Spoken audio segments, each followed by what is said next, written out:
August 8th of 2020. At the time, everyone was still using face masks and Zooms for all their work meetings and school classes. But at that same time, Radical Red, a difficulty ROM hack of Pokemon Fire Red, was released. Now, after playing through this game for the first time as a casual playthrough and loving it, I decided I was going to try and beat it as a Hardcore Nuzlocke. Now, what is a Hardcore Nuzlocke? It's basically playing through a Pokemon game with the following rules. You can only catch one Pokemon per map location. If a Pokemon ever dies, you can't use it anymore for the rest of the game. You can't use your bag items in battle.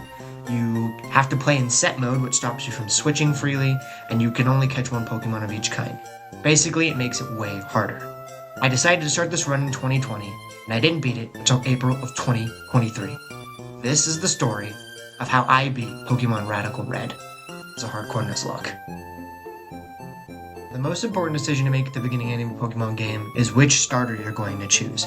Radical Red gives you access to every starter, and I decided I was going to choose Cyndaquil, specifically one that could evolve into Hisuian Typhlosion, as this would actually be a Pokemon I'm planning on bringing to the Elite Four if everything goes well and I make it to the end of the game. The rest of my encounters were great. I got a Marill with huge power, I got a Phanpy on Route 2, a Poochyena on Route 1, I fished and caught a Psyduck with Cloud 9, I got an Alolan Geodude in Diglett Cave, I hatched a Trapinch out of the egg in Pewter City, and I caught a Kricketune in Viridian Forest, which actually sweeps the first flying gym leader, and so I'm just going to go ahead and skip straight to Brock here.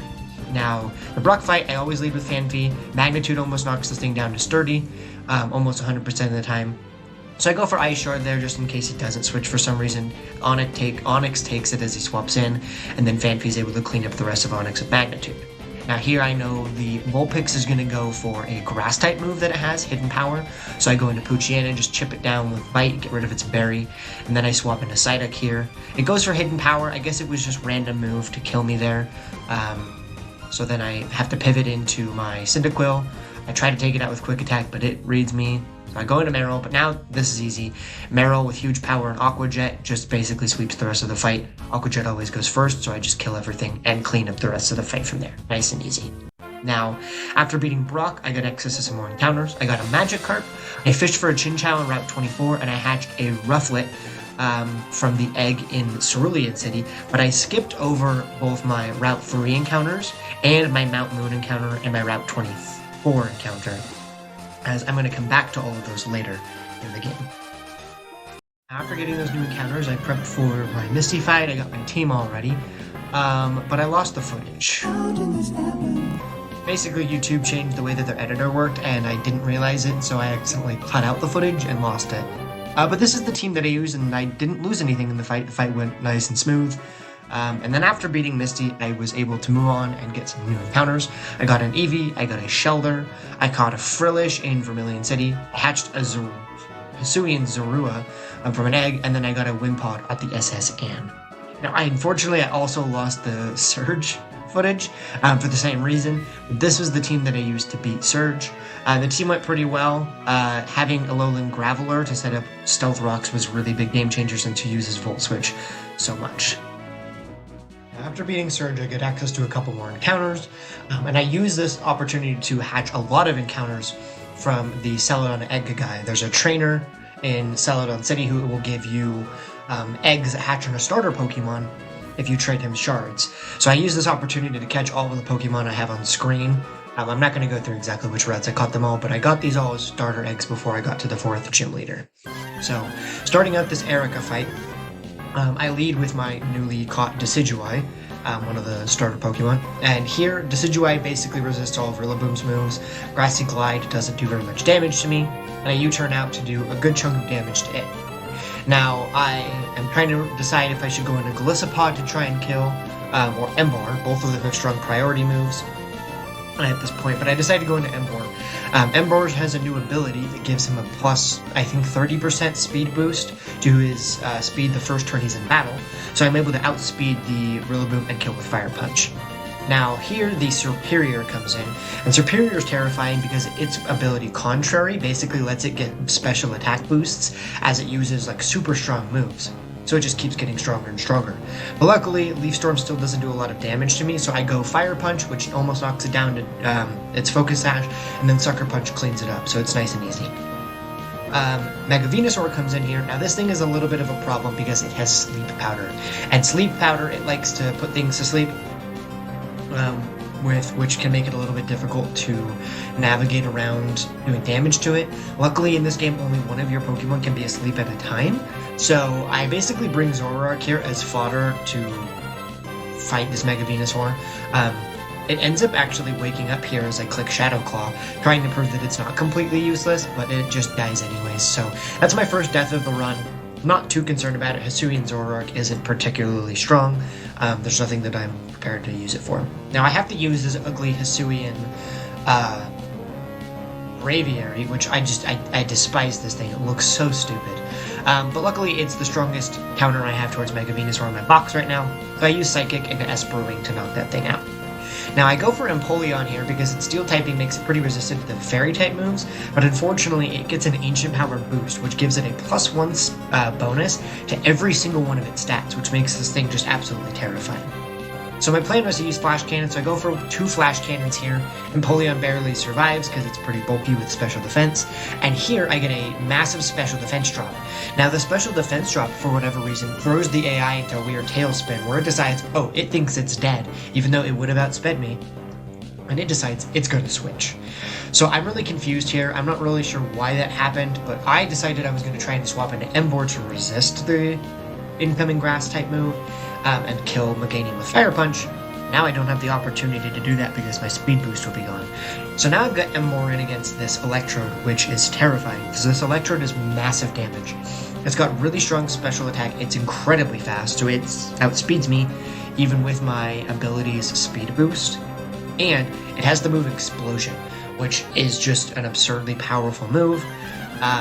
It halves the defense of whoever's basically whatever Pokemon it's attacking before it does damage. It's 250 base power or something ridiculous like that. And so I'm nervous that my Emboar might just die to Explosion here. But I'm running some calculations because I don't know if I have any better options than Emboar at this point. So I decide I'm going to just try and send Fire Punch in case it doesn't explode. But of course it does. And I barely survive on just 3 health. So my Fire Punch fails here, but it's fine. Meganium comes in. Now I'm not really concerned about this thing because it's lost all of its bonuses to its stats. So I just go into Gliscopod and use First Impression and take this thing out. So not a deathless fight, but a pretty smooth battle. Now I used one more starter egg and I hatched a Grookey inside of Rocket Hideout before I got to fight Giovanni. Now, starting off with the Giovanni fight, I use Inteleon, another one of these new starter Pokemon, with Scald, and I expected it to swap out, but it just lets Nidoking die in one hit, which is, I mean, totally fine with me. I use U-Turn here, as this thing tries to go for, I believe, Will-O-Wisp, which is very strange, because Will-O-Wisp isn't going to do much to a Water-type special attacking Pokemon, but I swap into Incineroar, so the Will-O-Wisp ends up failing anyways. I use Fake Out to get some chip damage and flinch it, and then I go for Flamethrower, which should kill here, but unfortunately, the Rotom hits me, and I get Frostbite, which is a new status condition that halves my special attack. So I actually am not able to take it out. And then it goes for Volt Switch, which means that thing is still in the back now. Well, I get a pretty wimpy Flamethrower into this Honchkrow. Now this Honchkrow has a special ability and item to basically make it a machine that gets critical hits every single move. Luckily, Samurott in this game has a new ability, Shell Armor, that makes it immune to critical hits, and it has Steel typing, which makes it the perfect counter for the Honchkrow. Now, Honchkrow swaps out, I get an Ice Beam, and actually get my own Frostbite on Kangaskhan as it swaps in. Now, this is actually a Mega Kangaskhan, which is known to be one of the strongest Mega Pokemon that has ever existed. It hits twice for every single one of its moves, which just makes it absurdly strong. But luckily Chestnut, again, another starter Pokemon, proving why these starter eggs are so strong. This is a perfect counter for Mega Kangaskhan because with massive defense and Iron Barbs is my ability, every move that it hits me with does chip damage to it, making it it basically takes itself out with its own moves. So, Honchkrow comes back in. Again, it's going to go for Drill Peck, because Drill Peck would just one-shot that thing, even with my crazy defense. So I just go back into Samurott here. It tries to take me out with Sucker Punch. I just go for the Ice Beam again. And Ice Beam doesn't actually pick up the kill. Not a huge issue, so I just go for the Aqua Jet here. Or I go for Scald, because I'm worried it actually might swap out. to try and preserve it. So I go for Scald just in case the Infernape came in, but it didn't. So Scald hits that thing, and then after it dies, the Infernape does swap it. Now at this point, Samurot's at low enough health that I realize I might be in a little bit of a predicament here. If close combat and Thunder Punch can both kill my Samurott, it's going to be a 50-50 that Infernape goes for either close combat or Thunder Punch. Now the issue with that is if it goes for close combat and I swap into Donphan, which is the Pokemon I brought to beat this Infernape, then my Donphan will be knocked at a low enough health that it just dies to, I think, another close combat, and so that kind of screws me over if it goes for 2 close combats. Now, the other option it could go for is Thunder Punch, and if obviously I swap it to Donphan on a Thunder Punch, I'm a Ground-type Pokemon. The Electric-type move won't do anything, and then it's an easy kill. And I realized that because it's a 50-50, I might be able to swap it to Inteleon here, just in case. If it goes for Thunder Punch, Inteleon was most likely to die, but it's not super useful for the rest of the game, so I figure it might be a worthy sacrifice. If it goes for close combat, Inteleon won't die, and then I can just U-turn out into Donphan on what I assume would be a Thunder Punch, because I would be at a high enough health. So then I go for U-turn, and I break its Focus Sash so it can be killed, and then I swap into Donphan from there. So I'm trying to basically decide if I try and sacrifice my Inteleon, or if I risk it and just go for the Donphan here. I basically decide that Inteleon is not helpful enough, and it is worth risking. In hindsight, I may have been able to go for Chestnut, but who knows. So I go into Inteleon, and it actually does go for the Thunder Punch, so the Donphan would have been a safe swap, but luckily Inteleon actually doesn't even die from Thunder Punch somehow. Saves itself, so I just swap back into Donphan now. Now that it's taken a little bit of damage, the Focus Sash is no longer active, and I'm able to just knock this thing out easily with an Earthquake. So yeah, now the Rotom comes back in, again, not super concerning. Incineroar still beats this thing even with the Frostbite status having my special attack. So it goes for Frostbite. I get a Fake Out just to chip this thing just a little further. And then I go for Flamethrower as it Volt switches. Now it does knock me pretty low here. Flamethrower doesn't pick up the kill, unfortunately. So I swap into Emboar. And then Emboar just easily takes a Volt Switch and then is able to kill this thing with a Fire Punch. After beating Giovanni, I got a Haunter, I caught a Snorlax, I hatched a custom Mantine, and I got a Larvitar from the Game Corner, which actually might be an Elite Four mon later. But after beating a rival battle at Silph Co, I got a Trico, which is one of the best encounters in this game because if you know, it evolves into Mega Sceptile. Now Mega Sceptile can sweep a bunch of fights later in the game, and I'm sure nothing's going to happen to it. Now the next boss fight that's kind of more difficult that I'm going to show here is the Silph Co double battle. This is the famous battle that is a run killer for many in Radical Red. You're fighting against 2 of the Rocket admins at the same time, and you're unfortunately stuck with half of your team being controlled by a in-game trainer AI who kind of has an okay team with really stupid AI, makes a lot of dumb decisions. Now luckily I have Empoleon, which is pretty much the best Pokemon for this fight. It was a strategy found a couple of months into the game. It basically can sweep this fight entirely by itself, which is why I emphasized trying to hatch so many of the starter eggs, because otherwise this fight is super difficult to get through. Empoleon's special ability, because of Incineroar's Intimidate at the beginning of the battle, as you saw, gives Empoleon a +2 special attack bonus. Being as bulky as Empoleon is, I pretty much can survive any attacks, and often the AI will actually target down Brendan's Pokemon anyways. So my Empoleon is able to just kind of sit here. I took out the Incineroar pretty easily. The Gothitelle was killed by the Masquerain, but I'm able to one-shot the Houndoom. And then once it's down to Aegislash and Primarina, I'm in a pretty good position here. I can basically just protect and roost anytime I need to get more health. My leftovers are slowly healing me, so I'm not really in any danger of like losing a bunch of health and losing my Empoleon. I do have backup Pokemon, but obviously this is like the main reason I brought Empoleon. Now, Flash Cannon's able to do a massive chunk of damage to this Primarina right here. So I'm able to knock it pretty low. It goes for Scald. As you can see how little Scald is doing to Empoleon. Primarina is not a concern. The Aegislash isn't too much of an issue either, and it's going to take a big chunk of damage from the Exploud here. Now, Primarina with Hyper Voice and Aegislash targeting down the Exploud at this point takes out the Exploud. So Brendan's down to his last Pokemon. So now I'm kind of in a sticky situation because I really need this to become a 2v1 before Mega Sceptile gets knocked out. And unfortunately here, Mega Sceptile decides it's going to try and take out the Primarina instead of trying to kill the Aegislash. So Primarina dies, and now it's just down to Aegislash, and then Ariana's last Pokemon. So Ariana sends in her Mawile. Now Mawile also has Intimidate, which now boosts my Empoleon's attack to +4. So now I can basically take out this Mega Mawile in one shot by myself. So I'm not much of a concern for it, but unfortunately Sceptile, he decides to attack the Mawile. I could have killed it, so it wasn't really super helpful, but after the Mawile goes down, it doesn't really matter. It's 2v1, Aegislash goes down easily. The next fight is Sabrina, the 5th gym leader. Now this is one of my favorite fights in the entire game because she is a double battle, and she specifically has a Trick Room team that is trying to reverse the speed stats of all Pokemon with Psychic Terrain.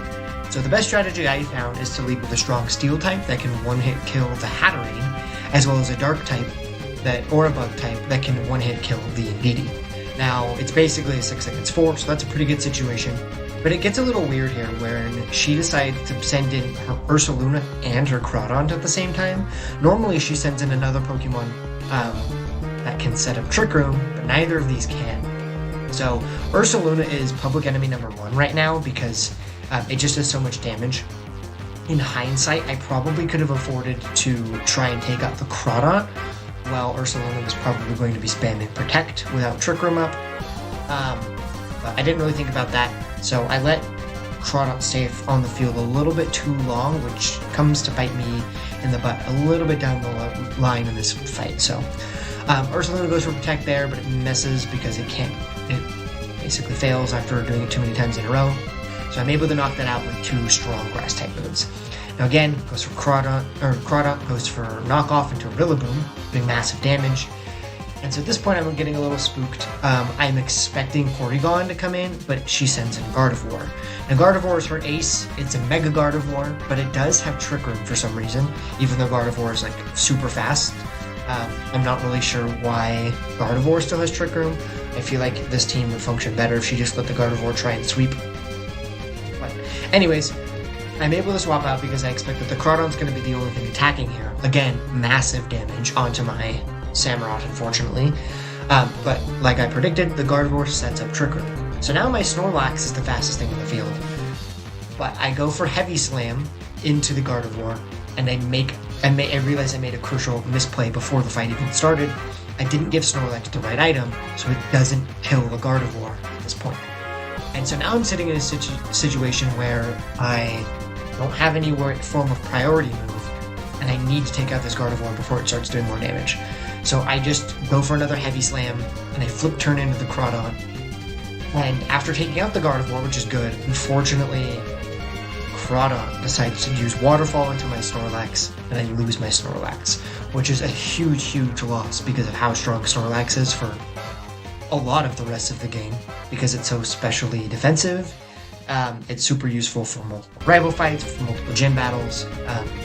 So big loss there. Not super happy about that. I should have tried to think about what more Crawdont was going to do, but I just missed it. So, last 2 Pokemon that she has, I basically bring in Incineroar and then Chestnut. Incineroar for the Intimidate against the Crawdont, and then I just attack the Crawdont with a Seed Bomb. Porygon 2 gets a massive Ice Beam, which does a lot of damage because my Yachi Berry was knocked off earlier in the fight by the Crawdont. But then I knock off Porygon 2, make it drop its Eviolite so its defenses are halved.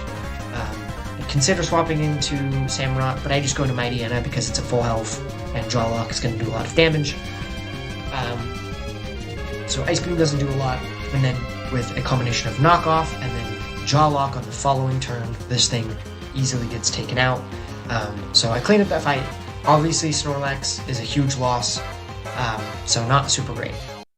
Now, after beating Sabrina, I went and fought the Mudkip Kid in Saffron City to get a Mudkip, which is a really good encounter for later in the game. And then I had to make my way through the desert and the rain routes, which caused problems. Basically, I had to sacrifice this Torterra as my next loss to this Cacturne, which had set up a Swords Dance. Now, luckily, I sent in my Mega Sceptile, which is going to be able to outspeed this thing and kill with Aerial Ace. But this does not get me out of the woods yet, because I realized that I forgot to teach my Mega Sceptile Hidden Power Fire, which normally would be able to just kill the Scizor and make the rest of this fight a piece of cake. But now I have to kind of pivot around to something else to kill this Mega Scizor with. So I Protect here, and I end up sending my Dawn Fan in just a second. His Swampert comes out, and I decided to send in Sceptile, but then he yawns my Sceptile. Well, I decided to try and stick it out, and unfortunately things kind of go downhill, and yeah, I managed to kill the Swampert with Bullet Seed, but then I forgot about the Sandstorm, and Sceptile died. Rip to the king. Now, at this point, I'm feeling pretty down. I've obviously lost Zoroark, which isn't a huge loss, but Snorlax and Sceptile are some of the biggest encounters in this game, and after losing them, I'm feeling like I might not be able to make it too much further. I start considering, should I just give up and restart this run like I've done so many times at this point? Like this dude on the bottom here. I think I want to reset. But for some reason, I decide that, no, you know what? Sceptile's good, but I'm going to keep pushing. And push on I did. So now the next couple of routes I had to get through was the rest of Route 17 and Route 18, which is the rest of the rain route. Now, these routes are particularly difficult because of the permanent weather, and they have some really strong teams. One of the strongest being the Mega Lapras trainer on Route 18. And yes, this game has custom Mega Evolutions, and this one is particularly strong. This is how the fight went. This trainer leads with a Milotic and a Surfing Pikachu, which is a custom form that adds the Water type. Now, again, because the permanent rain, both of these Water-type Pokemon are super buffed, they're doing way more damage. But luckily, I'm able to take out the Milotic in one shot. This Pikachu does a little bit of damage to the Decidueye. Now, I use both U-turn and Flip Turn to get free pivots into Mantine and my Umbreon. And I do this because I expect the Lapras is using a Water-type move, and Mantine's ability absorbs Water-type moves and gives him a special attack bonus. So, my Mantine's sitting pretty. I use Acid Spray on the Lapras to drop its special defense while I Toxic it with the Umbreon. And then I Protect and Roost. Or no, I double Protect there. To not take any damage and get some more chip on the Lapras with Poison. Now I Roost with Mantine in this situation to heal up to full while I Poison the Pikachu. And at this point, I'm trying to basically decide how am I going to get my Swampert in, because my Swampert is my answer for the Hisuian Goodra that's in the back of this team. There's one other Pokemon that hasn't come out yet. So at this point, I'm trying to decide which of my Pokemon do I want to swap out, and I basically decide that my best bet here is to try and overtake the weather, because the rain is going to be a problem. So I send in Tyranitar to set up Sandstorm and get rid of the rain, while Lapras dies to poison. Then the Goodra is in, and then I can just use Rock Slide and Bad Tantrum with Mega Swampert. The Pikachu's not going to do much damage. The Goodra just dies to Swampert, and then the Rock Slide kills the Pikachu. So I actually get through the fight pretty unscathed. Now at this point, the next Pokemon I need to really worry about catching is my own Ursaluna. Ursaluna just has absolutely absurd stats, it has great typing, and some of the best abilities in the entire game. This is a Pokemon I really, really want to bring to the Elite Four, so it's important that I try to catch one. Now, the only way you can get one in this game is by hatching a Hisuian egg to get a Teddiursa that can, but I've already hatched both of my eggs and didn't get one.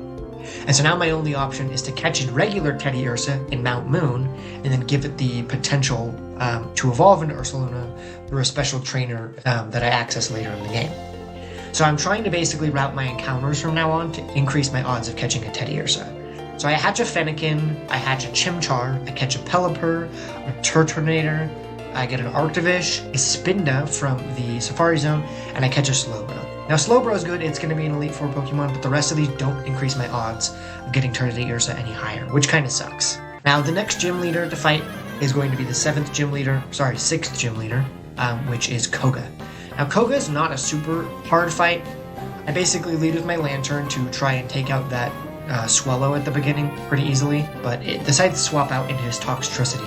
Now Toxtricity has its own custom Mega Evolution in this game, which is very similar to Lapras's, and it's designed after its Dynamax form from Pokemon Sword and Shield.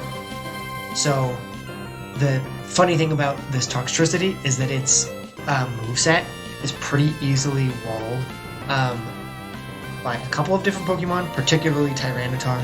So I just swap in with Tyranitar, my special defense boost with the Sandstorm makes it so it doesn't do any damage, and then it just dies to my Earthquake. So that's nice and easy. Now Greninja comes in. Greninja, that he has in his team is actually Ash Greninja. So if this thing, or at least I think it's Ash Greninja, if I remember correctly, if this thing takes out any Pokemon on my team, it changes form and gets a massive special attack boost and change to its stats. So it's pretty scary. I can't let this thing pick up any kills. Luckily, Primarina walls it pretty easily and picks up the kill there. So now I go into Cloyster. Cloyster with Shell Armor is pretty much the best wall against the Drapion. I'll never get crit, similar to my Samurott earlier. Now I set up spikes so that I can get some good damage from things swapping in and out, like with this U-turn here. And Mantine just goes for Roost because it's such a special wall against the Acelgor. It's never going to do enough damage to me, and it would normally just take itself out. So I just try to wall the Dragapult there. He swaps into Drapion, so I just go back into my Cloyster, wall this thing. It's super easy. I just spam Protect and then attacks. I use Icicle Spear in that situation just in case he decided to switch back into Dragapult, because it would probably take out the Dragapult. Figured it would make my job easier. Now in this situation, I just go for Moonblast. He decides to U-turn, so Swellow takes the brunt of the Moonblast, and then I'm able to take it out with Aqua Jet.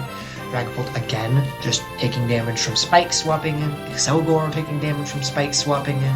The Spikes really come in and clutch this battle, doing chip damage every time something swaps in. So now I just go into Mantine, and then the Life Orb Recoil takes out the Dragapult. Now after beating Koga, I caught a Tentacruel, I caught a Krabby, I hatched a Scorbunny from an egg, I caught a Frostmoth, I caught an Alolan Muck, and then I also went to Route 10 and caught Zapdos at the power plant. Zapdos is definitely going to be an Elite Four Pokemon. It's one of the best encounters in the game, so I'm glad I got it. Now, after sending May back to Hoenn, I was ready to fight the 7th Gym Leader, Blaine. Now, it's easy to get through his gym. All I've got to do is answer some quick questions. I know a lot about Pokemon. Shouldn't be much of an issue. Not really that concerned.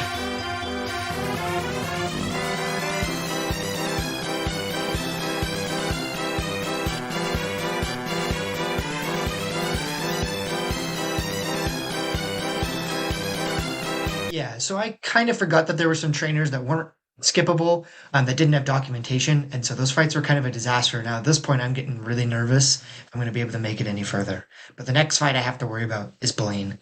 Now this fight has typically been a harder battle for me out of all the gym leaders. It's one of the more difficult ones. And I'm particularly nervous this time without having Snorlax, which is usually really good for this fight. And also, because on my team that I've come up with, I have to use both Hisui and Typhlosion, which is an Elite Four Pokemon, and Tyranitar, which might be an Elite Four Pokemon, maybe. I also have to use Hisui and Braviary, which has a giant, ugly freaking head, and I just hate using it because it looks stupid. So here's how that fight went. Now, Blaine opens with a Torkoal. Now I'm bringing back Psyduck here, or Golduck at this point, because of its ability to shut off, basically, weather effects. Now, I completely forgot to teach this thing an Ice-type move to stop the Exeggutor from swapping in, and so he goes into the Exeggutor immediately, with the option of basically resetting the sun later, which really gets a little bit spooky. I go into Incineroar as it's my counter for Exeggutor. I Fake Out here, as he swaps back into the Torkoal. Now the problem is the Torkoal is going to be able to set up Stealth Rocks while also having the Sun, which won't be super problematic right now because I'm able to just kind of take this thing out. But the Stealth Rocks is going to definitely lead to a lot of chip damage on my team overall and puts me at a lot higher risk for losing this fight. Now, he brings in his Typhlosion, and it locks into, or it doesn't lock into Earth Eruption because I think it has the heavy-duty boots, if I remember correctly. But I swap into my Typhlosion, which has Flash Fire, so I easily absorb the Eruption, and now it doesn't really have many options for attacking me. Nothing that does a lot of damage. That's its highest damage move. So I just easily spam Shadow Ball here, and Protect to heal up with leftovers. So Typhlosion ends up actually being fairly safe in this battle. I was just worried that he might swap out after seeing how little his hidden power damage was. But he didn't, so I'm easily able to save up here. Typhlosion nice and safe. Now, eventually he does go into Charizard for some reason. I'm not sure why the AI decided to switch at that point versus any earlier in the battle. But I just protect as it goes for a move there, stalling out a little bit of the Sun. And I swap in a Tyranitar to take the Sun immediately away and set up the Sandstorm. Now, this thing really doesn't have a whole lot of damaging moves because Solar Beam's normally its option against grass and rock, or ground and rock type moves. But since the Solar Beam can't happen in one turn without the Sun, doesn't even go for it, and I just easily take it out. Now, the Executor comes back in. Luckily, the Sun isn't up anymore, and so Growth isn't doing double, and its ability Chlorophyll is not active. So I just go into Incineroar here and use Fake Out. Knock it off, and eventually just take out the Executor nice and easy. So Cinderace comes in here. I just protect. It goes for High Jump Kick, which I expected as it would have killed me. High Jump Kick does the crash damage, so it takes it down to half health. And now I swap in a Turtonator here. Now Turtonator with its ability makes its defense super, super high, so it would easily take a High Jump Kick. Luckily, it missed the second one, so it just died immediately, which actually ended up kind of biting me in the butt here because I would have rather had my Counter Force and Flora able to swap in a little bit more cleanly, and that's where I bring in Ugly here. I just use Air Slash and able to outspeed this thing. It does set up the Sun, which is a little bit spooky, but luckily I can just use Esper Wing. Flamethrower barely doesn't kill. With the Life Orb and then another Esper Wing, I easily take this thing out. Now he sends in his Typhlosion, and I now swap back into my Typhlosion. I take a little bit of chip damage, but luckily, again, it goes for Eruption, so I just absorb it with Flash Fire. I'm not in any danger here. It's going to go for Hidden Power again, so I just easily take this thing out with Shadow Ball, and I end up actually beating Blaine deathless. Now, after beating Blaine, normally in Fire Red, you could just walk straight up to the 8th Gym Leader and fight Giovanni, but Radical Red is a little bit different. In this game, it sends you to Cerulean Cave, which, if you know, is the home of Mewtwo, in order to fight a gauntlet of Team Rocket trainers. Now, I'm going to actually skip over the Oriana and Archer battle. It went fairly well. It just took me a very long time to do it, and so it was hard to cut down. Emboar did die during the battle, but the rest of it was fine. I'm going to skip now to Giovanni's fight, the main event, and the climax of the plot of Radical Red. Lance comes in to save the day and try to help me fight Giovanni, and this is how the fight went. So I led with Mega Kingler here. Mega Kingler is a custom Mega for Radical Red, gives it the Steel typing as well as a super powerful ability and a huge increase to its attack. So as you can see here, it's doing massive damage with Flip Turn. And I go into Rillaboom immediately to, similar to the Sabrina battle, get rid of the Psychic Terrain as soon as possible, so the priority moves can be used, and his team isn't doing massive damage with Psychic type moves, as you'll see will be important later.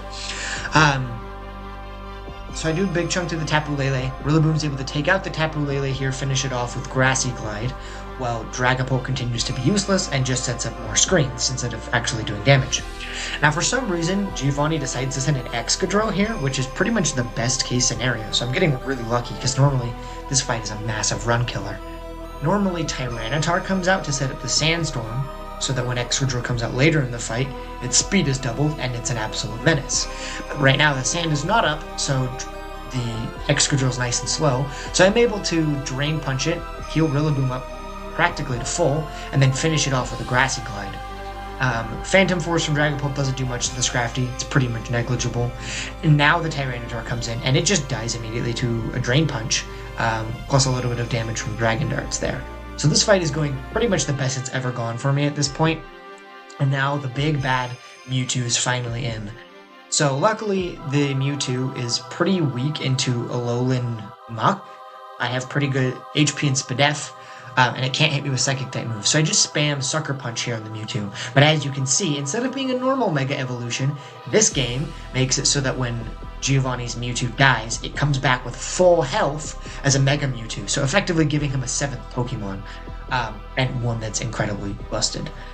Luckily, after I Sucker Punch once, the Salamence makes the right decision and takes out the Mewtwo and ends up taking it out the rest of the way, so now I'm down to his last 2 Pokemon. Celesteela and the Scrafty still in the field. Scrafty's the least of my problems, so I'm just going to let it sit there. I go for Sucker Punch, I take out the Celesteela after it's been chipped down, and then I'm easily able to go into Rillaboom, set up the grassy terrain so the Dialga's consistently getting healing, and I'm able to fake this out, and then with Dialga I'm able to easily beat that fight. After beating Giovanni, I can finally go with the 8th Gym Badge, Claire, the Dragon Gym Leader from Johto. Now luckily, even though she is a terrifying team, I can actually beat Claire pretty easily here. So I lead with Pelipper, setting up the rain, and I U-turn out in everyone's favorite Hoenn starter, Swampert. Now I just use Power Up Punch 3 times on the Aerodactyl, so now that Swampert is at +3 attack at double speed because of the rain. And I'm able to just one-shot everything. I one-shot the Dracovish with Earthquake. Even through Multiscale, I Ice Punch and kill the Dragonite. Magearna is a Steel type and dies to Earthquake. The Gondadel, another legendary, also just dies immediately to Earthquake. And even once the rain stops, Groudon can't stop me from just using Earthquake. Now after beating 2 more rival battles, and then fighting my way through Victory Road, I finally arrive at the Elite Four. Now I'm going to skip over those rival battles and a couple of the other Johto battles to get items because of the sake of time. And now I've just got to try and figure out what my team is going to be. As I've mentioned throughout the video, Typhlosion is coming, Zapdos is coming, Slowbro for sure is coming. I'm going to bring Umbreon, Primarina, and the last team member that I'm missing is to catch Ursaluna. So now my number 1 priority is catching that. So as I mentioned earlier, you can only catch it in Mount Moon. So Teddiursa is normally found in the basement at a 10% encounter, and so I was trying to catch as many as I could to make my odds of catching this Teddiursa as high as possible. But unfortunately, I failed at catching Parasect, I didn't catch a Slugma, and I didn't catch a Torkoal, and so I'm stuck at the base 10%. Here's how that went.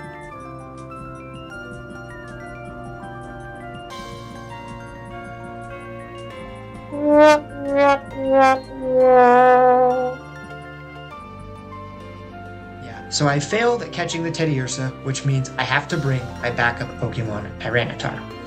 That's a little bit nerve-wracking for me because I've made it to the Elite Four twice before with a very similar team and Tyranitar didn't pull through. But I don't really have many options at this point, so this is the final team. Ash the Typhlosion, Gabe the Zapdos, Raiden the Slowbro, Aaron the Umbreon, Zach the Tyranitar, Primarina the Primarina, who didn't end up getting a nickname from anyone in chat or any of my friends. So this is the final team, and I'm hoping that these are going to be the ones that are able to bring me through to the end of this game. The Elite Four is absolutely the hardest part of Pokemon Radical Red. Each Elite Four member gets to randomly choose between 2 different teams, so you have to prepare for both, which makes this extremely hard. Here's how it went.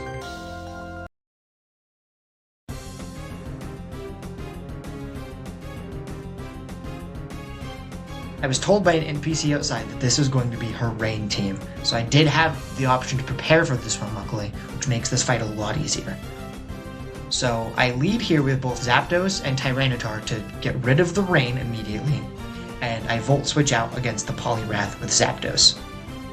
Obviously, as you notice, this is also a double battle, which makes this pretty hard. Politoed immediately goes for Rain Dance to get the rain back up, which is totally fine. It stalls me a turn. That's all I needed. Now, I bring out Slowbro, who is going to be probably the MVP of this entire Elite Four, and I basically am trying to decide who I'm going to swap in and out, deciding what moves I'm going to go for. So I Mega Evolve with Slowbro here, and I swap Tyranitar into Zapdos. So I expect a Scald or Water-type move into Zapdos, totally fine, close combat as well, and Zapdos lives both of them, not a problem. Now Slowbro sets up Calm Mind, which is going to be basically the thing that helps me win this fight easily. Now I use Trick Room here to reverse the speed of all Pokemon on the battlefield, so that Slowbro is able to start going first, and I swap into Primarina, who also is not very fast. So Zapdos is able to take out the Poliwrath as it Volt Switches out into Primarina, and now Trick Room is up. Now both of my Pokemon are faster than everything on Lorelai's team, and this actually gives me a pretty clear path to victory. So I Grass Knot the Kingdra, and at +1, Grass Knot and Draining Kiss are able to take it out. Now that one was a roll, which was a little bit spooky, but luckily I hit it, and the Kingdra goes down without a problem. Now Dracovish comes out. Dracovish is similar. I'm able to just Draining Kiss, but Draining Kiss, Grass Knot, but Moonblast is needed to take out the Dracovish the rest of the way. Politoed really isn't a problem here. It's using Scald. It does get a burn on my Primarina, which is a little bit unfortunate. But I'm not too worried about it. Grass Knot just immediately takes out the Swampert here, so I just go for Draining Kiss in case it doesn't, and I'm able to heal up Primarina with just a little bit of extra health. So her Mega Swampert goes down. Draining Kiss goes into the Politoed, heals up Primarina a decent chunk. Again, another Scald into Slowbro, no problem. And then finally, her Kyogre comes out. And it's not just any Kyogre, it's Mega Kyogre, which sets up basically the superpowered rain, which just overpowers everything. But Grass Knot plus Energy Ball from Primarina here is actually able to take out Kyogre in one shot. So now it's a 2v1.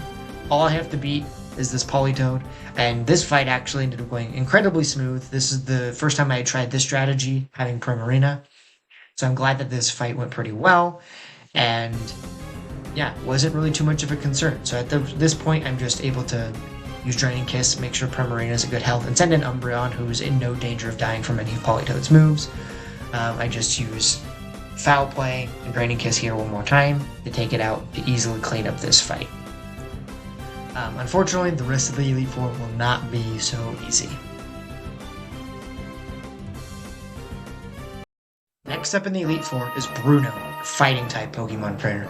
So I lead here with Zapdos, and I'm really hoping that I get the random team that leads with Urshifu and not Infinite. And I'm so lucky that I do get it. I'm just ecstatic to see this.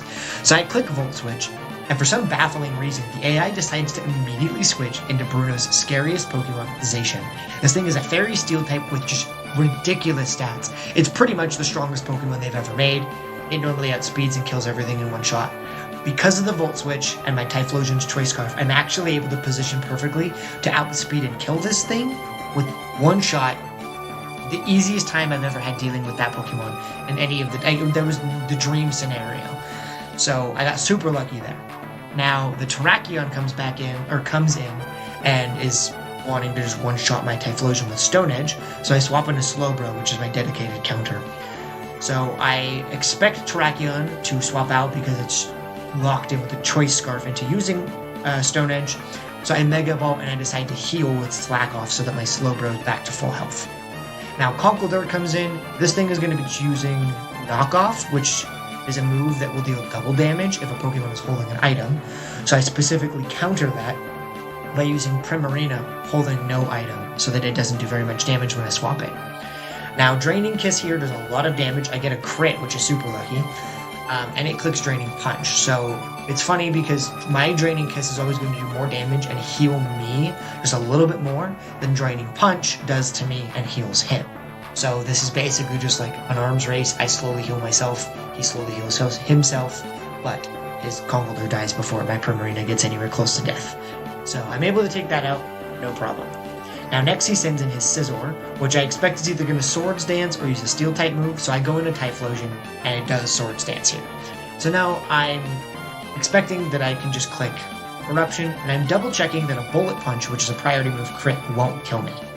Now, I click Overheat, and I noticed that Bullet Punch does way more damage, and I realized that my calculation was using a Burn, which normally would have the damage Scizor does. So I was actually completely dead if he got a Bullet Punch crit there. My Typhlosion would have died, for sure. I got super lucky there, and I take it out with no problem. So I go into Slowbro, and on the Terrakion when it comes back in, and at this point I can just set up Iron Defense with Mega Slowbro, and the rest of this fight becomes very easy. Iron Defense boosts my defense sky high, so none of his Pokemon will be able to kill me.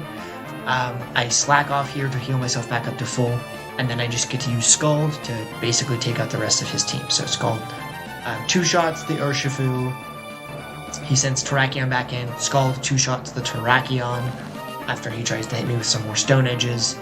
I do Slack Off here for a little bit more health, going into his last Pokemon, because his last Pokemon is a Mega Lucario, which is actually a special attacker, which means it is going to do pretty significant damage to my Slowbro, but luckily it can't crit me, and none of its moves kill me. Next up is Agatha, the Ghost-type Elite Four member. So again, in this battle, it's very similar. I lead with Zapdos, and I'm a little bit sad to see the Grimmsnarl here. Both of her teams are pretty difficult to deal with. There's pluses and minuses to each team. I'm just not really sure how I'm going to try and deal with this Grimmsnarl from setting up screens. So I go into my Typhlosion here because I want to try and burn this thing, hoping that it uses Taunt a bunch and basically wastes its options to set up screens. So I luckily planned that out perfectly. It does go for Taunt twice into me, and a Flamethrower plus the burn manages to take out the Grimmsnarl so that there's no screens up for the rest of the battle, and it's actually better than I planned. I expected it to not go that smoothly. So imagining that the Hydreigon here is going to go for Thunder Wave to try and start paralyzing my team and make it kind of a nightmare to swap around. So I go into Zapdos here to absorb the Thunder Wave. Now I Volt Switch out and I go into... I think I go into Tyranitar here. Yeah, that's right. As I'm expecting the Hydreigon to Dragon Pulse. So I don't take very much damage from this. Not really that worried. Sandstorm I'm wanting to, or the reason I sent a Tyranitar is I'm wanting to set up Stealth Rocks.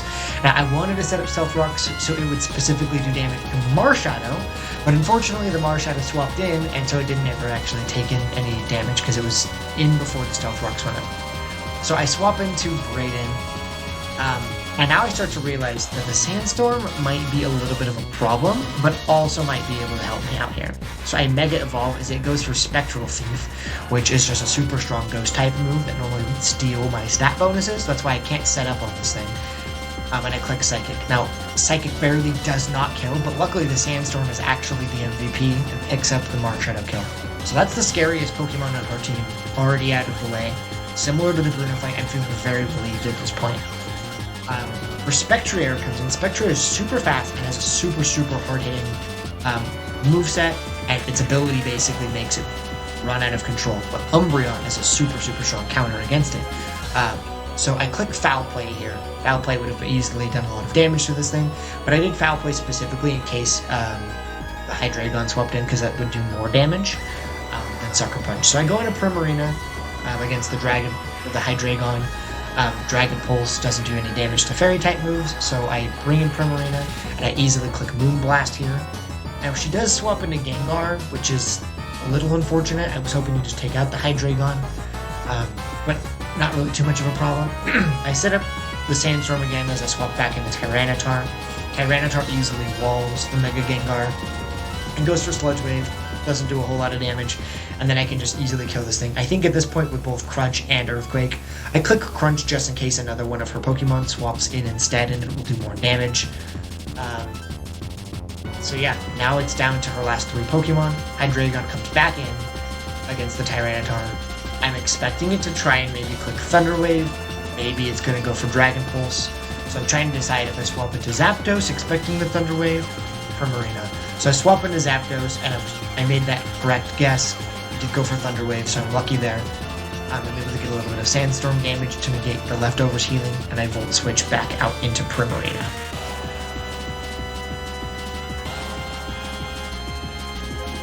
It goes for Flamethrower. Flamethrower does not do any damage to Primarina, like barely makes a dent. And I'm able to easily take this thing out with either Moonblast or Dragon Kiss at this point.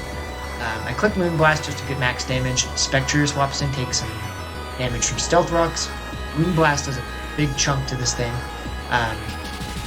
But I'm wanting it to lock into a certain move, so I see that it locks into Shadow Ball, which is perfect.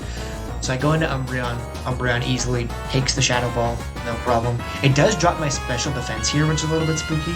So I decide that I'm going to try and actually Moonlight to heal back up. Just in case, just to make sure that my Umbreon isn't in any danger. I go into Zapdos, and just in case it goes for Thunder Wave. It wouldn't have clicked Thunder Wave now that I look back on this, because my Umbreon has Synchronize as its ability, and Synchronize would have made it so that Hydreigon also got paralyzed, and the AI would always avoid doing that decision. But it works out. I send in Primarina back in, and I go for Moonblast. Now, she swaps into her Dragapult on the Moonblast, and so the Dragapult just dies immediately. I was I was expecting to take that out with Mega Slowbro. I had a whole strategy of how I was going to do that, but not even a concern. Spectrier comes in. It just goes for Shadow Ball. I was probably pretty safe at this point to keep Primarina in and just finish off the rest of the battle with Primarina, but I decided I'd rather play it safe than sorry. I go into Umbreon, and I click Foul Play. Now, with the rocks damage and the foul play, the Hydreigon goes down, and then the Spectrier swapping back in as the last Pokemon just dies to Stealth Rock damage immediately, and that's Agatha. Next up is the champion Lance, who is a Dragon-type team. Now I'm hoping for Aerodactyl here because that is the easier of the two teams, and I'm super lucky that I get Aerodactyl, and I don't have to deal with the Dracozolt on the other team. So I used a strategy that I got from my brother, who played through this game casually, the Primarina, but I did change the moveset on the Primarina, and I was hoping that despite my changes in the moveset, that the AI would decide to make the same decisions. And unfortunately, that's not what happened. I was expecting the Aerodactyl to swap out there, and it didn't. So now Stealth Rocks are up, and I'm a little bit concerned. Now luckily, he sends in his Primal Dialga, which is basically just Dialga on steroids, this early in the fight, because Primarina is my dedicated counter towards this thing, and because of my item that activated earlier in the fight, I'm already at +1 special attack, I believe. +1 or +2, I don't remember exactly. But that just makes me beating this Dialga even easier. So it only has Flamethrower as its other damaging move, other than a Dragon-type move, which won't do damage to me. It does have Rest, and it does have Sleep Talk to try and basically heal itself and stall out my team. But Primarina with Draining Kiss is doing so much damage that I'm always able to out-heal its Flamethrower damage to me, and can easily beat this thing on a 1v1. So it's great. It's a perfect matchup. Because otherwise, this Dialga is super, super hard to beat. So I just sit here and I click Draining Kiss a couple of times. Now he does decide to save it, and he swaps into Dragonite here, which I thought was, again, a little bit strange. Because Dragonite's now multi-scale is broken, and at this point, another Draining Kiss or two, I think, just ends up killing this thing. So I'm running a couple of calculations, because I wasn't expecting this to just swap in and take damage. I Protect to see which move it goes for, and it is going for Dual Wing Beat. I realize that I'm dead to Dual Wing Beat critting, because it does hit twice, so I swap into Tyranitar. Dual Wing Beat does not do very much damage, even with a crit, so I'm glad I made the decision to swap out, because that crit would have done massive damage to Primarina. I just go for Dragon Claw, because Dragon Claw is honestly going to do a lot of damage. Tyranitar is a pretty respectable attack stat, and without multi-scale, Dragon Claw is able to take this thing down to where the Sandstorm picks up the kill for me. Now he brings in Salamence, which is extremely unexpected. Usually the AI will save their Mega Pokemon as like the dedicated ace of their team for last. And so I'm super shocked when this thing comes out and tries to go for Earthquake immediately. I swap into Slowbro right away because I was worried it was going to try and set up a Dragon Dance. Luckily it doesn't. It just goes for Earthquake, so I decide to slack off to heal my Mega Slowbro back up to full health. Now, the other issue in this team is Melmetal. Melmetal is a super, super strong, physically bulky Steel type. My brother, when he played through the game casually, was able to basically get the AI to swap in against Primarina on a Hyper Voice that did close to half damage and was actually just able to take it out with that. But now that the AI has made different decisions than I was expecting because of my moveset swap on Primarina, I've got to try and figure out a different way around this Melmetal. Now, luckily, it just swaps out there for some reason. The AI really likes to switch around because it doesn't see what it's doing is working, so it swaps into a different plan.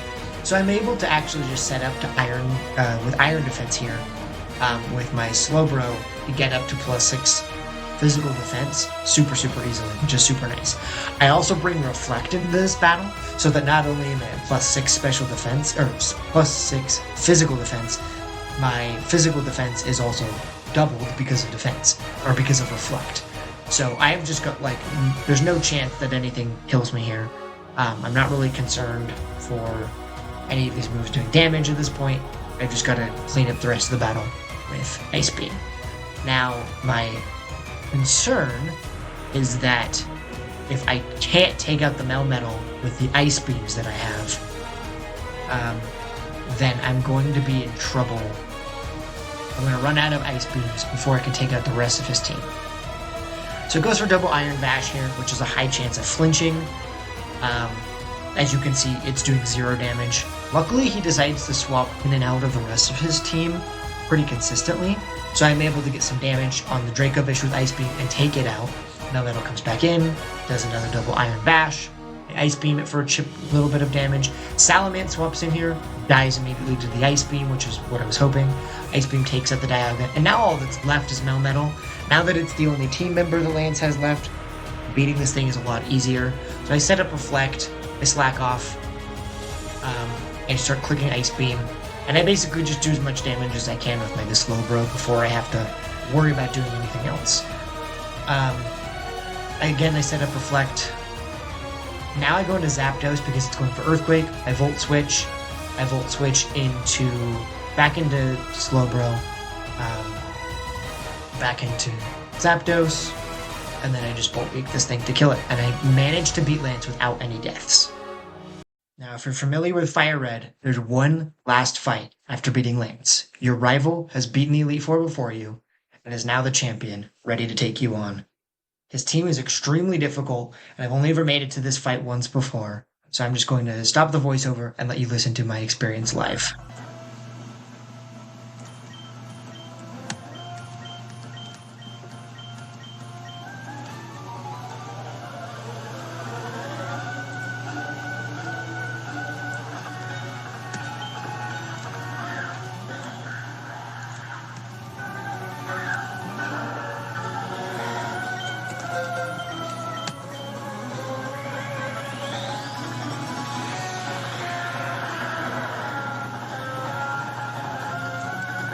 Yep, U-turn, perfect. This will do a pretty good chunk of damage, that's why I slacked off, to get back up to full health. Okay, this thing comes in. I freaking hate this thing.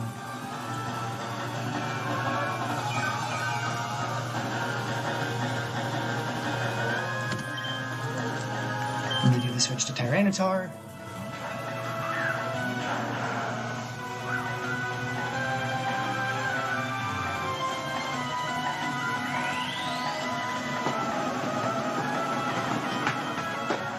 The move animations on some of these moves are so extra.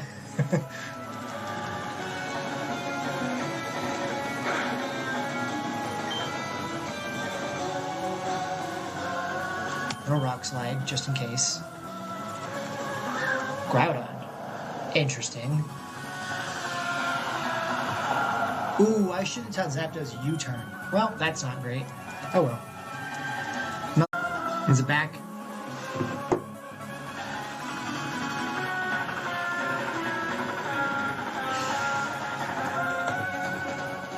Okay, cool. So it's gonna go for Stone Edge, which puts me back to Brayden.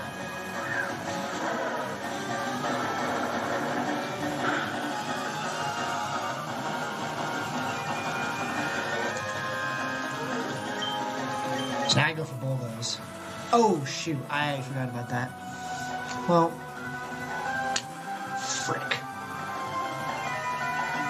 Well, that's not great. Okay, let's heal.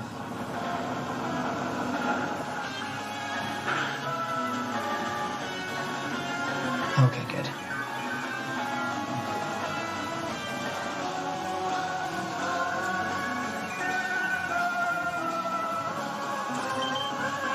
How much PP does Precipice Blades have? 10, max 16, gosh dang it. Okay, let's count real quick. I used 1 when I swapped to Zapdos.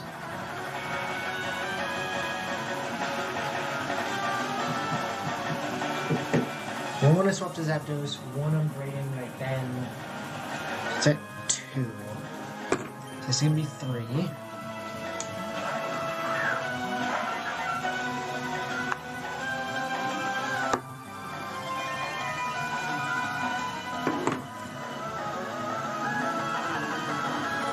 Gonna go for Stone Edge.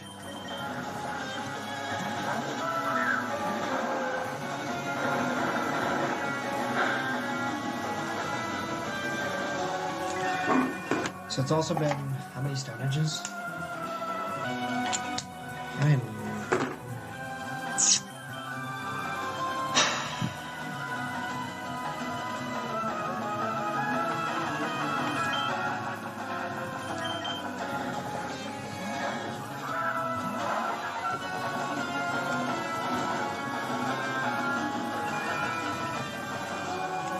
I'm basically just trying to stall this thing out of moves that it has, which is annoying, but I'm gonna try Primarina, see if this does anything.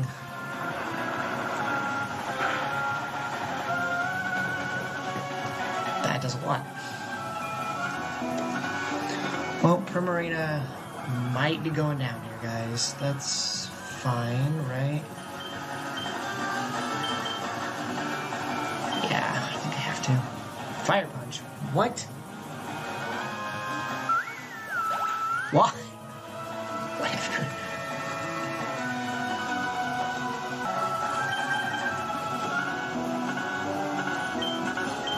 I think it has to be Ashland.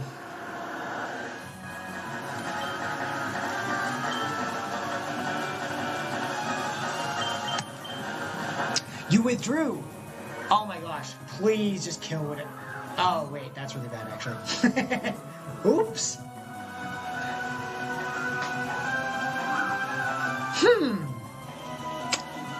Well...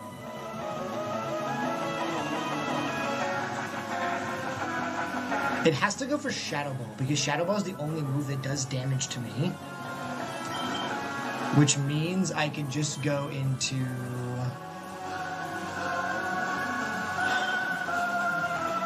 I mean, Flash Fire doesn't do anything unless it's using a Fire type move. It's whatever. So it's gonna go for Shadow Ball. I'll just go into Gabe.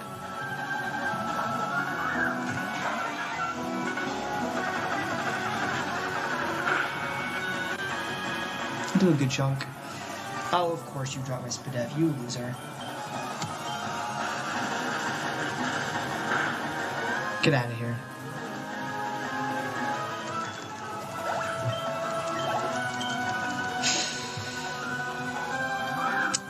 Well, now we're back to square one.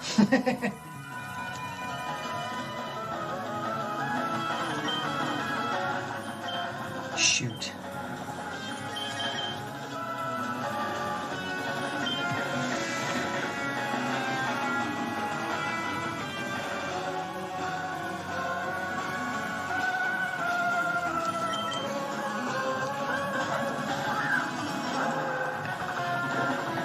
Why did you Fire Punch?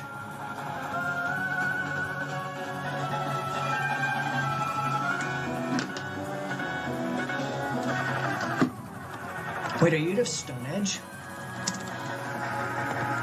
Oh my gosh, you're out of Stone Edge. That's no. What I wanted to click on? Go away, Reddit.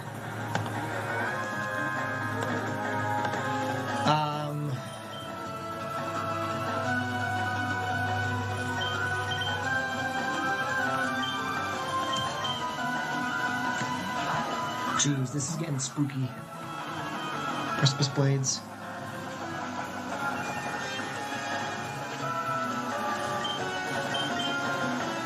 Or a Roost. Seems dumb, but could help. Fire Punch. Bro. Okay. It's out of Stealth Rock. Or it's out of Stone Edge. Does that kill me? Oh my gosh.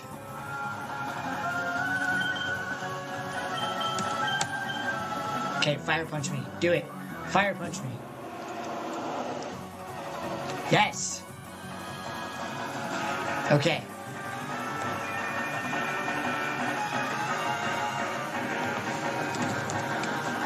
Flash Fire is active. Eruption. Doesn't 100% kill, but there could be a chance. Come on, baby.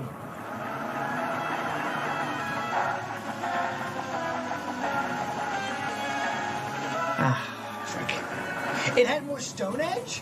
What? That doesn't make any sense.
know this seems really boring, but this is actually very terrifying. I didn't mean for Slowbro to get paralyzed, and so I might be absolutely screwed here.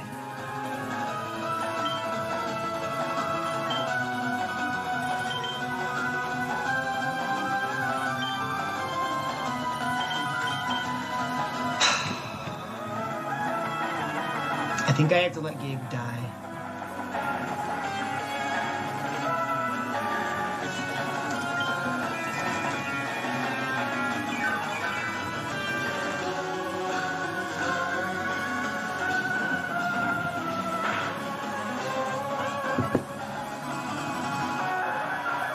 Oh, jeez.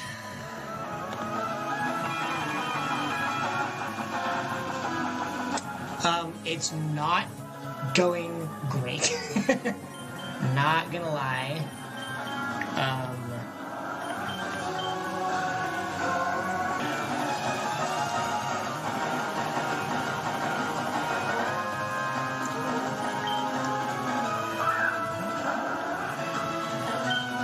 Yeah, a little sketchy. Oh, you swapped. What? Okay, wait. That might have saved us.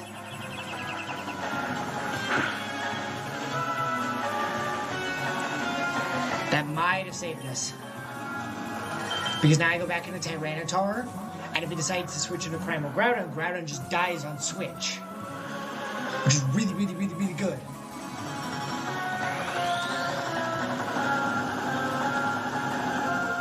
Oh, jeez. Oh, jeez. Okay.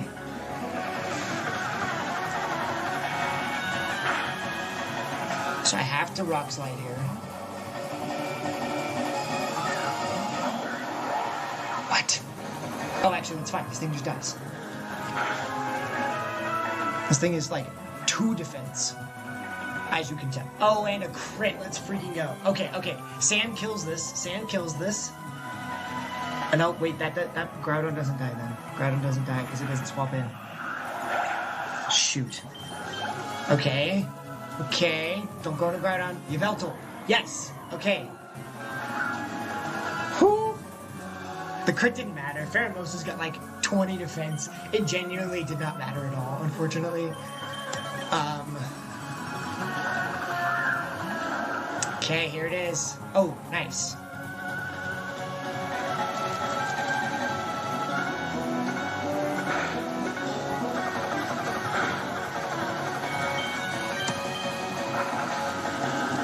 I have to hit the Toxic.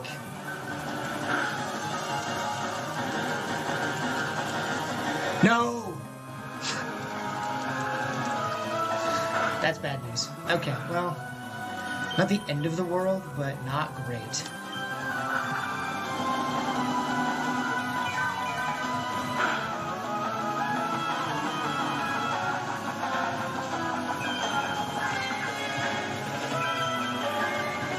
The Sandstorm might actually screw me over here. Okay, there we go.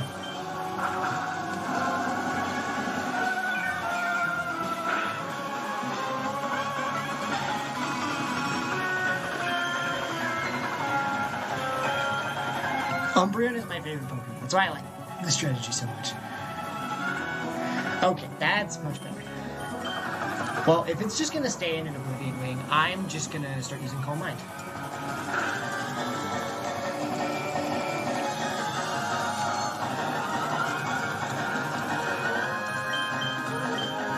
I'm not gonna lie, I did forget about Flash Fire, Ditto. That did kind of mess me up with Typhlosion, unfortunately, but not much I could have done about it.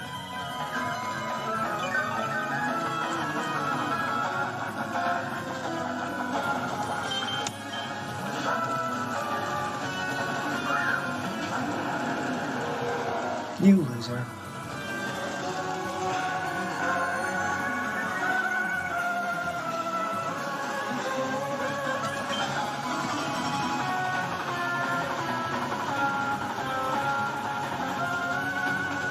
Yeah, it was going very badly, but the grass doesn't do anything because Umbreon still just dies. I mean, I don't do enough damage to this,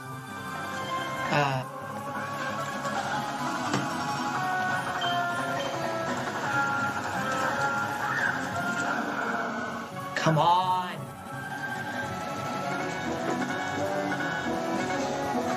No!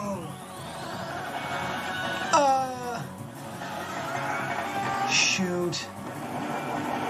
This is Max doing 50 damage. Don't do it, don't do it, don't do it, don't do it, don't do it. Now it's at +1. Does 93 damage. Dang it!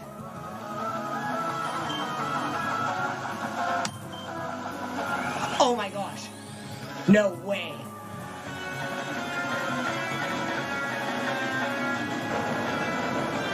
I'm so glad I clicked Earthquake, dude. Oh my gosh. It just threw. It threw.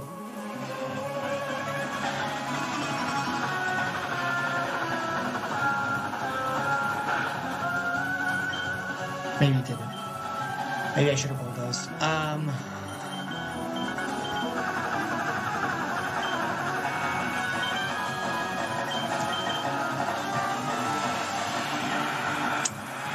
That might not be it.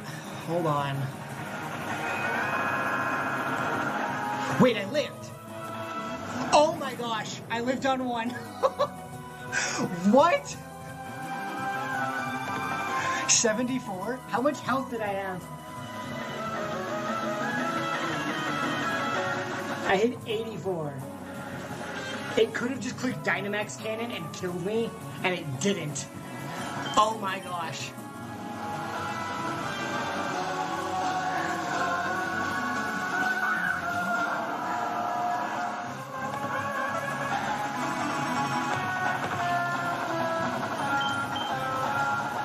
It's gonna go for, well, I guess it might not go for Bullet Punch.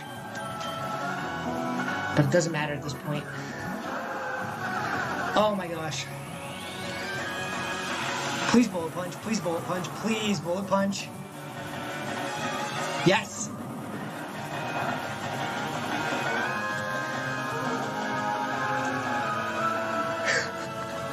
Dude, the AI threw so hard right there. Okay, I just don't get the attack boost. Yes! I just needed to not get paralyzed there. I think we're good. I think we're good.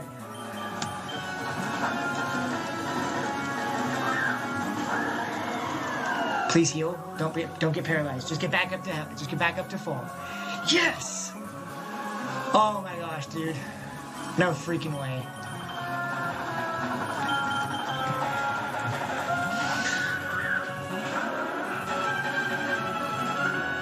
Put me to sleep.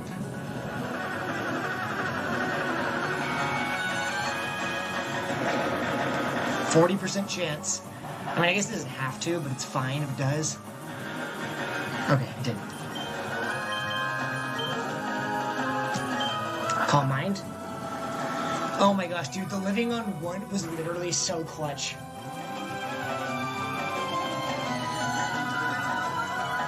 Oh, I might have needed to Moonlight there.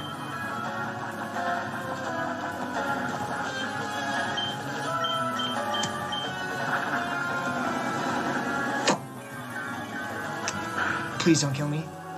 Okay, good. I knew that was probably pretty unlikely that would kill.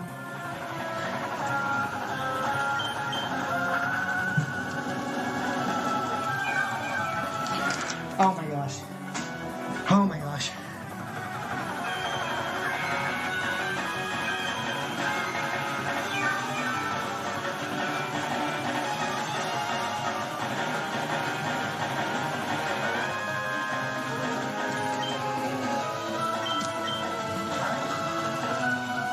What are you doing?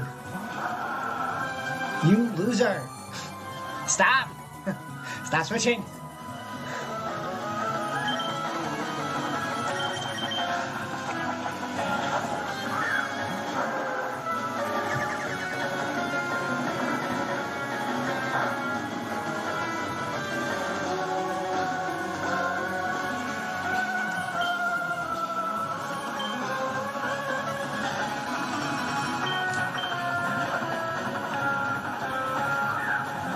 That's whatever.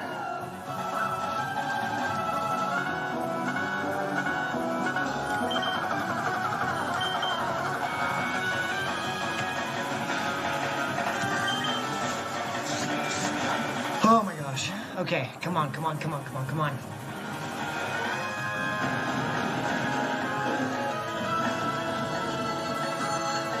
I want to speed up because this takes so long to stall, but I also don't want to, like, make a mistake because of it.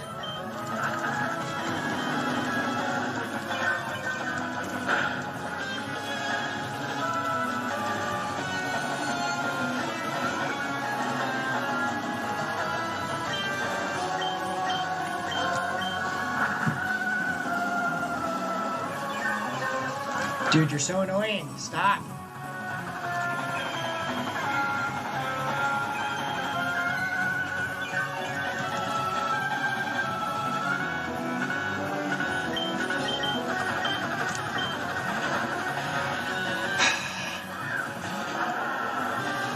You're really just gonna keep doing this, huh?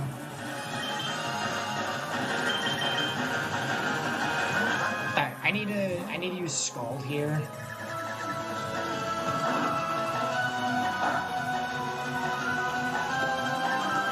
Of course. Frick. Now it's staying in. Okay, that's like not bad, but not great. Please burn. 30% chance for burn. 30%. Frick yeah! Oh my gosh, that's so good. You loser. Oh shoot.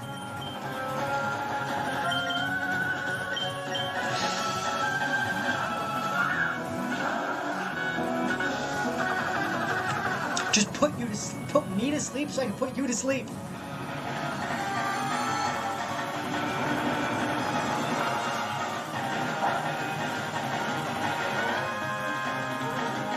Why does it never do that?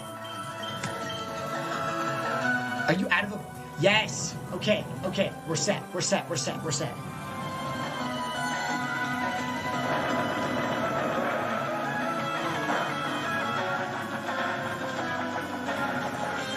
How is it not putting me to sleep?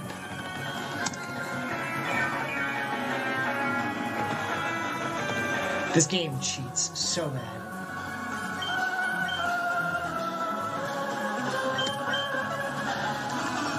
Okay, hit the toxic. Come on.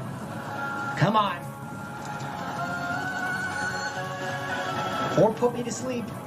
Actually, no, don't put me to sleep this turn. That'd be really bad. Okay, well, apparently it's just never going to hit it.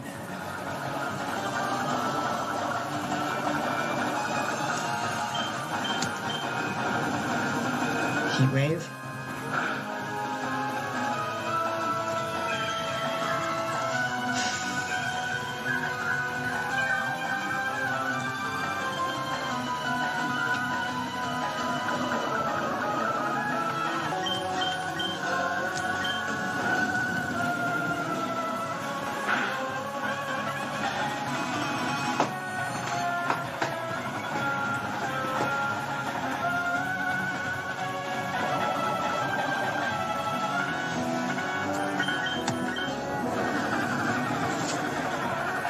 Come on.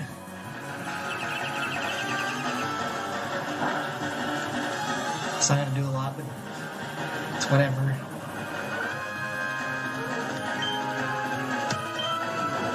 Just needs to do enough.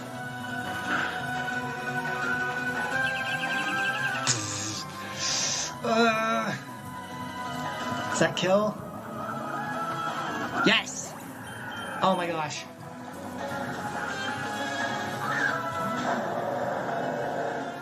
This stupid son of a gun is still alive. Wish I had Sucker Punch, but I don't. 07, Aaron. You did good.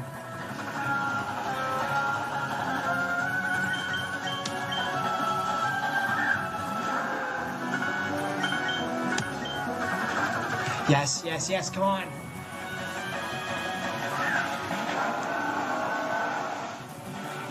No! Right hand! This thing's burned, so it's half attack. It's not doing any damage. Yes! I think we did it. We freaking did it. Just hit this thing with bulldoze and kill it. The stupid Groudon. Yes! I don't even care if it doesn't kill, it doesn't matter.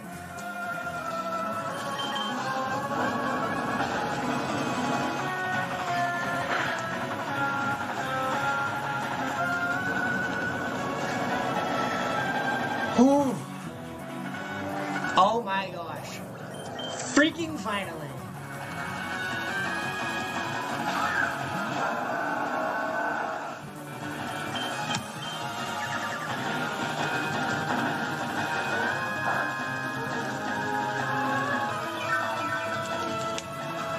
I just need to get to enough health where it can't kill me. It's not a concern. And it's over.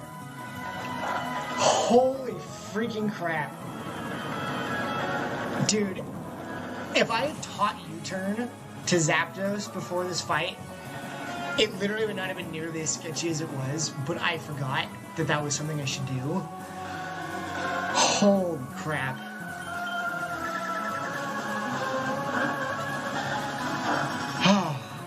Dude, I can't tell you how many times I attempted at beating this game, doing a Nuzlocke, and it's finally done.